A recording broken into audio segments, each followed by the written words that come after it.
Hey everybody, this is a quick discussion with my grandfather, 97 years old. I had to ask him if he had ever been anything like this.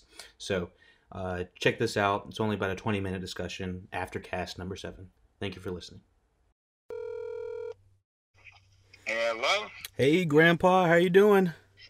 I'm good, Elias. Matter of fact, I'm sitting in my chair, reading the paper. Sounds like you're living the life. What's that? Sounds like you're living the quarantine life. Yeah, oh yeah, I am. I am. Oh, I was thinking of you the other day. Oh yeah, this is what I want to tell you. Elias is a family name. Now, let me tell you a short story. Okay. My grandmother, grandmother on my father's side, her name was Schoenberg. And the Schoenbergs are real interested in family trees and all that stuff. So they've got one. And this is the only real interesting thing is that, let's see, I'm Marshall, my Nathan. I'm Marshall, and my father was Nathan. My grandfather was Isaac. My great-grandfather was Coleman. Mm-hmm. And my great-great-great-grandfather was Elias.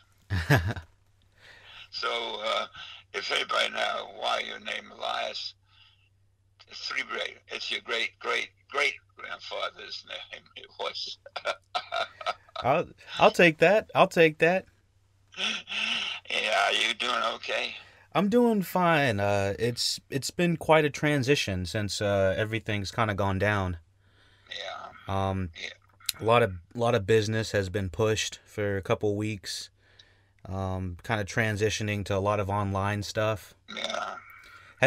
When's the last time this has ever happened to your Can you speak a little louder or get closer to the phone? Yeah, sorry. Can you hear me? Thanks, good. Thanks. Go ahead. Yeah.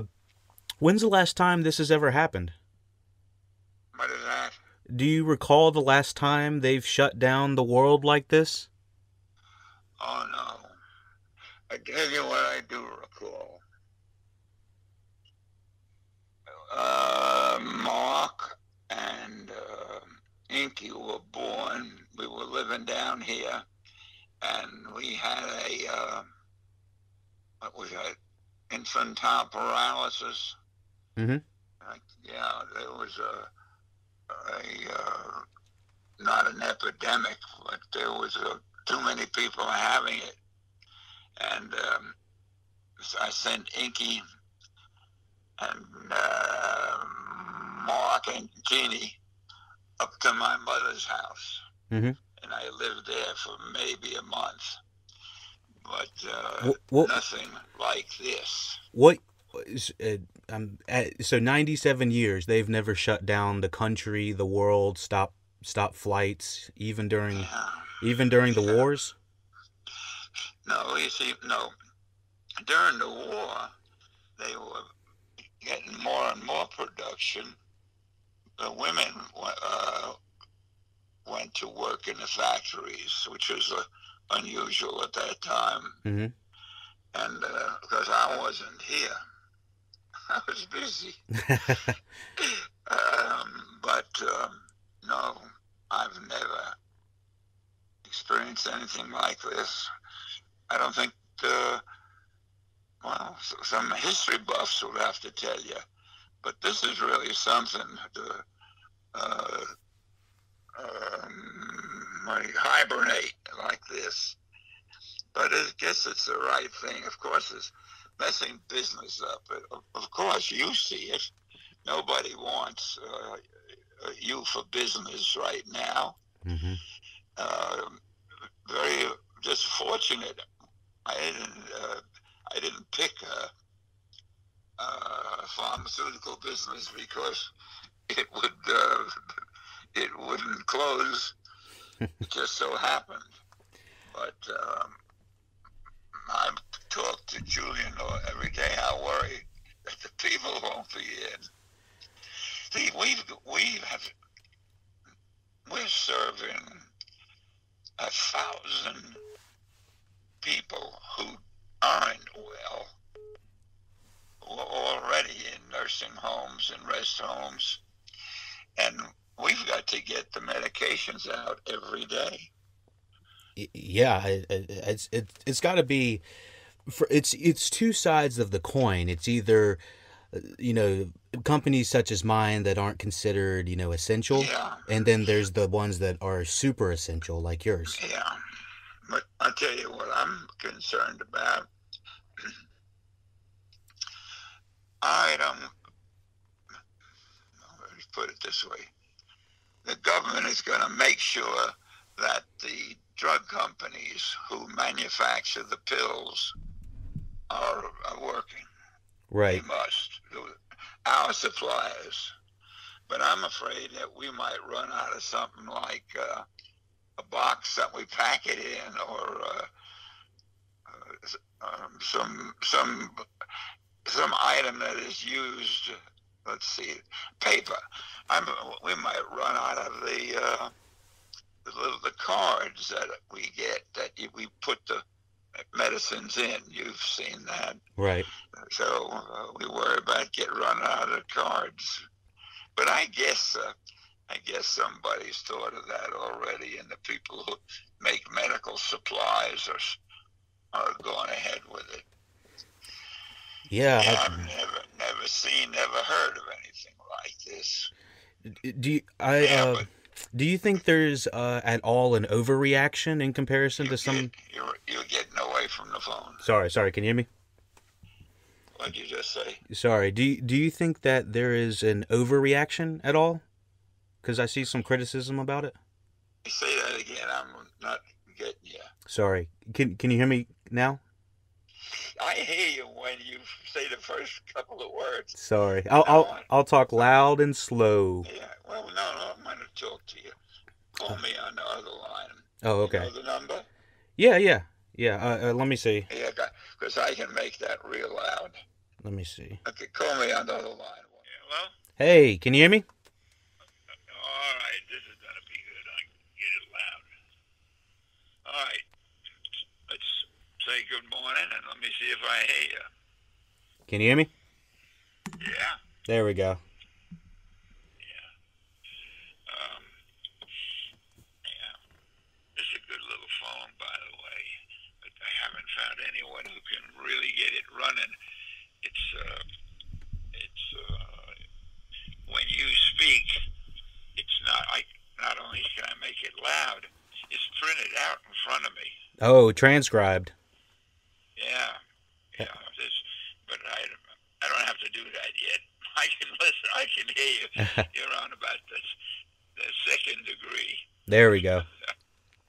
Yeah.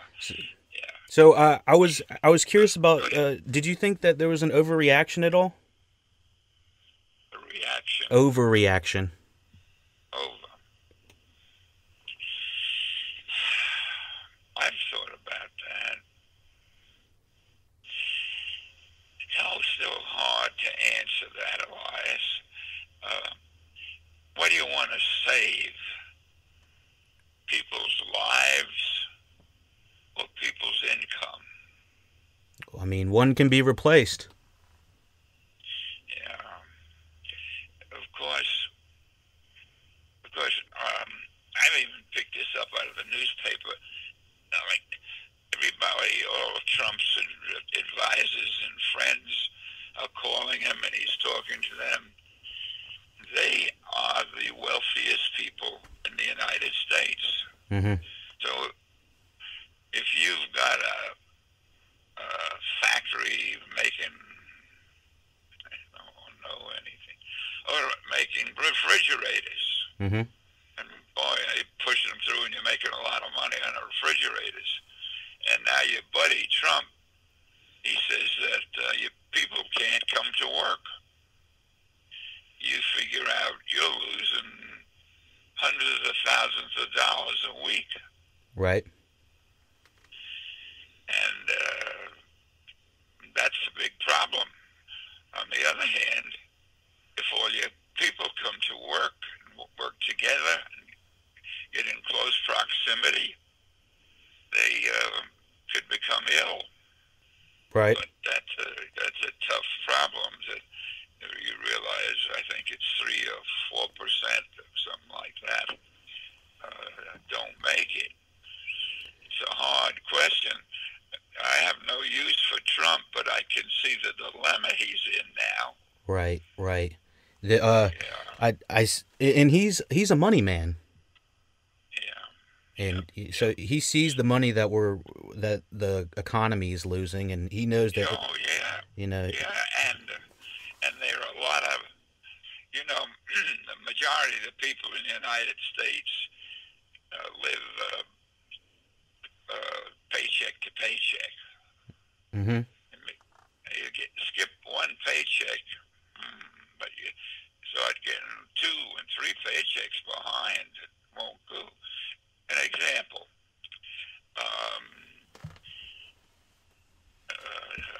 Natalie called me. Natalie and Joseph. They're shut down. Right. And Natalie said that she had spoken to the landlord. Can you give us some terms, work something out?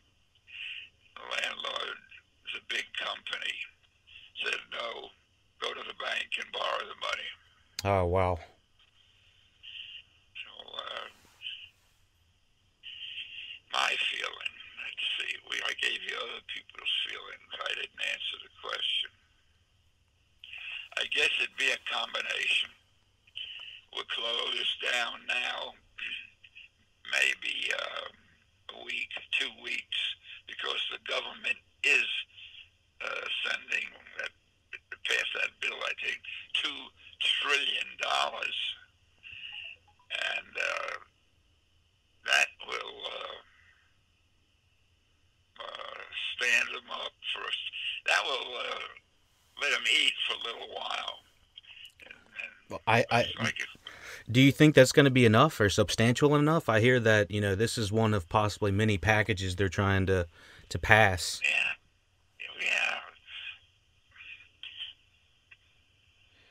I don't know, Elias. Gosh, it's got to be a combination that we're going to do. Mm-hmm. There are many packages, and there are many wealthy people. You hear of money that they're giving. In fact, I think I just read that Wells Fargo is sending money. Yeah, I don't know if you read it. Wells Fargo, if you make $100,000 a year or less, mm-hmm. it's sending you, I think it's $600 to each of their employees. Okay. It's more and more of that. And the funny thing is, I'd like to be involved in something like that. Yeah. Figuring out, making a decision. Maybe back in the day they would have you, right? Oh yeah, back in the days I would have, as far as the state would be concerned. Yeah, it's an extremely tenuous situation. I just hope that they'll flatten out the curve. Mm-hmm. You know what I'm talking about? Yeah, the spike of how many cases. Yeah.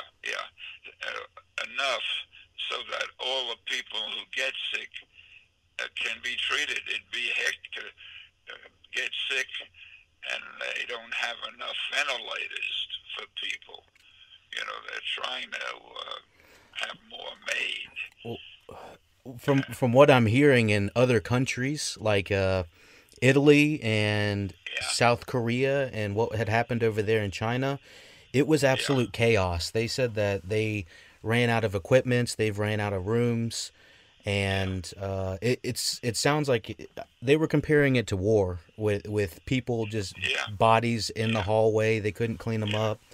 they needed thousands of ventilators or respirators that they didn't have. So Yeah. I've been trying to follow as much as I can, just on a worldwide scale, about Yeah. what's going on, and it appears, just from economic standpoint, and the rules and safety precautions, regarding the lockdown, we were about a week behind the West Coast. Yeah.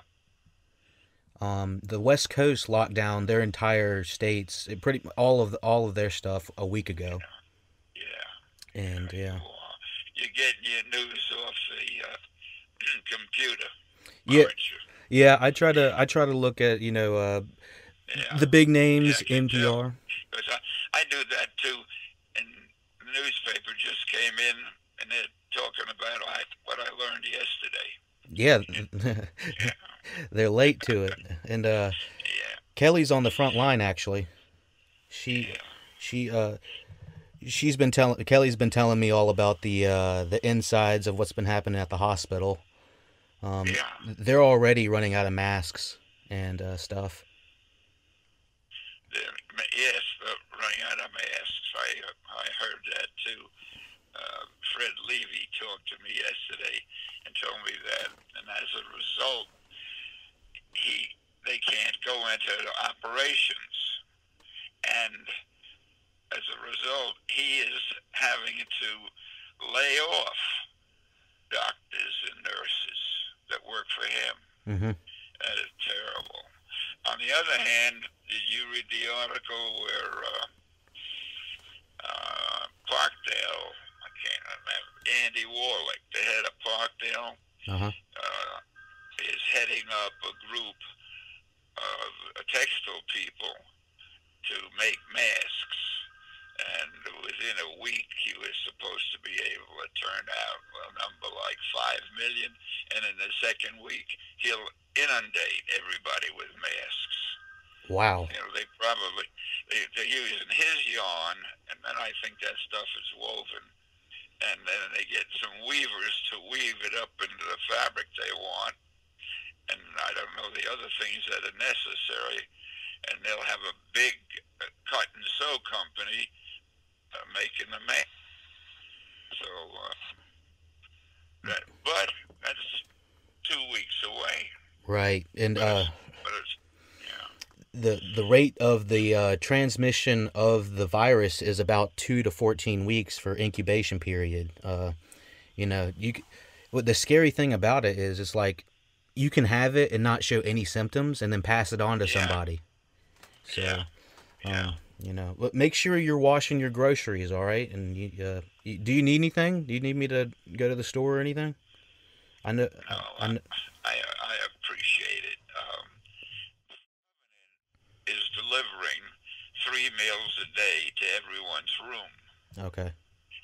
And Steffi has brought me stuff, and Pam has brought me stuff. Okay. So I'm okay, yeah, but I thank you. But if I need something tough, I'll call you. Yeah, I got the good stuff for you. Okay. Elias, I'm so glad you called. I don't mean to terminate the call, but I gotta go to the bathroom. You do your thing, Grandpa. I love you. Yeah, I love you. Let's stay in touch. Every couple of days, I'll call you or you call me. That sounds good, Grandpa. Right. I'm very proud of you. You've been very knowledgeable on this subject. Thank you. Good for you. I'm learning from the best. All right. I love you, son. Love you Take too, bud. care. See ya. Bye. Well, just a little talk with Grandpa. I just wanted to say what's up. I hadn't spoken to him in about a week and a half, and so yeah, that was my 97-year-old grandfather. He is in his old folks living home and stuff like that, and in quarantine right now. We're not allowed to we're not allowed to be in too close proximity to our grandparents and parents for some people. So Yeah, I just wanted to do a little aftercast number 7. I didn't really do an opening for it. I'm just gonna kind of have it flow into it and be a little unexpected conversation with my grandfather and I. I thought it would just be interesting to hear what he would relate this pandemic to in his 97 years of being on Earth. So that's kind of interesting. He says this is pretty much unprecedented. So we'll continue doing some of these, phone calls and aftercasts. I did put out, what did I do? I put out an advertisement on the previous aftercast to say, during this time, I wanted to help a couple small businesses get some advertisements out on their business, maybe get some exposure. Maybe if you have a small business, you let me know, send me an email at theluckydogpodcast@gmail.com. We can set up a small little advertisement for a week or two and see if we can't get a little bit of traction for you. It's a little something I can do to give back to you, the listener, and the people. And hey, you might have some awesome products, some awesome services that people around the world might be able to use. So let me know. TheLuckyDogPodcast@gmail.com. Check out the previous aftercast if you'd like on YouTube or SoundCloud. We're starting to put them up on YouTube now. Check out all of the social medias. I got the Facebook. Let me get the list. Email, Twitter, Facebook, Twitch, Instagram, YouTube, Discord. We got them all. Comments, questions, concerns. Check out the show notes for those. Just released Contagion 2011 movie review. We're kind of going along this pandemic as it goes, and so I'm kind of doing my own research as we're living through this lockdown. I've checked out Outbreak. I've checked out Contagion. We're doing some COVID-19 discussions with all of that. If you don't want to talk about COVID-19, I totally understand. We checked out other movies such as Doctor Strangelove, shows such as Westworld, movies such as The Hunt 2020. We have totally, way opposite ends of the spectrum of podcasts available for you as well. If you're just tired of the COVID stuff, I can totally understand it. I'm tired of it too. We're technically in 2 weeks of the quarantine at this point, so it's not technically a quarantine. It's a lockdown, and it's sort of state by state run, which is a little bit different. It depends on it in county by county as well. So it's like I'm in North Carolina right now, and so the Charlotte, one of the biggest cities that are closest to us, are going on lockdown, or the county, Mecklenburg County is, and so I'm right outside of it. So the our city generally does exactly what Charlotte does eventually. So we're about to be on lockdown, which means all non-essential businesses will be closed, which is interesting to kind of look at the spectrum of what is considered a non-essential business. So versus a essential business. So thank you for listening. Look at our podcast. This was a quick aftercast number 7. Hope everyone's doing fine out there, staying safe, staying clean, washing your hands. Remember, this incubation period's 2 to 14 days. I'm just trying to regurgitate everything. You may not show signs that you have it, but you might actually be carrying it. So be careful. Don't get too close to your grandparents. Don't get too close to your folks. You know what to do. So thanks everyone for listening to the Luck Dog Podcast Aftercast. Stay clean, stay fresh, and take it easy.